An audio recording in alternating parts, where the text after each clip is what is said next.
Hey everyone, my name is Paul and today I'm replacing the start button and kill switch on my scooter. It looks like this and goes on the right side of the handlebar by the throttle.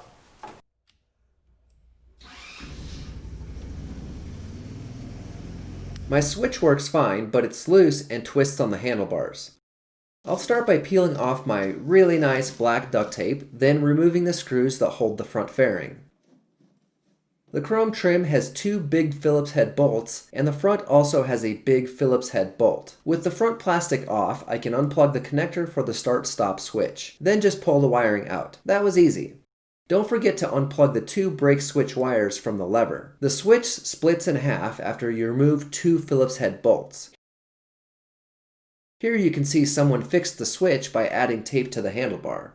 Use a small screwdriver or a pick to push the throttle cable out of the grip. It looks like someone also fixed the throttle cable and it's almost completely torn off. I'll need to replace that. Loosen the nut, then unscrew the throttle cable from the switch. The switch uses a plastic tab that goes into a hole in the handlebar to keep it in place. Thread the throttle cable into the new switch and insert the cable end into the throttle tube.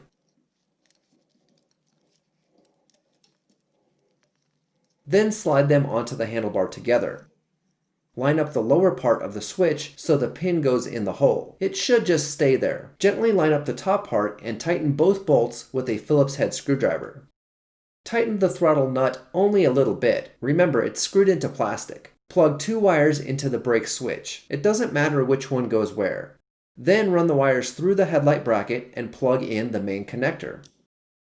Now the front fairing goes back on. Install all the bolts finger tight so you can line everything up, then go back and tighten them. This is all old, brittle plastic, so none of the screws can be very tight. And of course, I will make you watch as I duct tape my scooter back together. Ah, it's so beautiful. Replacing this switch was very easy. It's too bad my throttle cable is this close to breaking. I guess I'll have to make another video.